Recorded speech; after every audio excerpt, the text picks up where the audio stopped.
Ida always went to the 7 o'clock Sunday morning service at her church. Usually she heard the clanging of the church bells when she was eating breakfast. But this morning she heard them when she was still in bed. That means I'm late, she thought. Ida jumped out of bed, quickly dressed, and left without eating or looking at the clock. It was still dark outside, and it was usually dark this time of year. Ida was the only one on the street. The only sounds she heard were the clatter of her shoes on the pavement.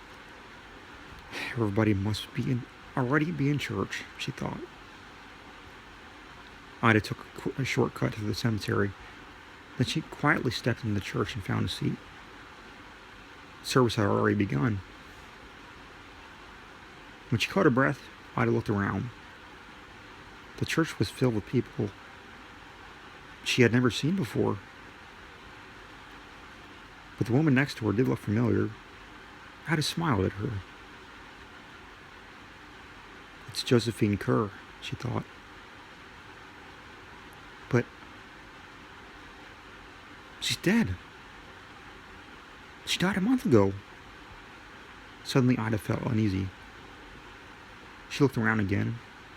As her eyes began to adjust to the dim light, Ida saw some skeletons in suits and dresses. This is a service for the dead, Ida thought. Everybody here is dead. Except me. Ida noticed that some of them were staring at her. They looked angry, as if she had no business there. Josephine Kerr leaned toward her and whispered, "Leave right now after the benediction. If you care for your life." When the service came to an end, the minister gave his blessing. "The Lord bless and keep you," he said. "The Lord make his face to shine upon you."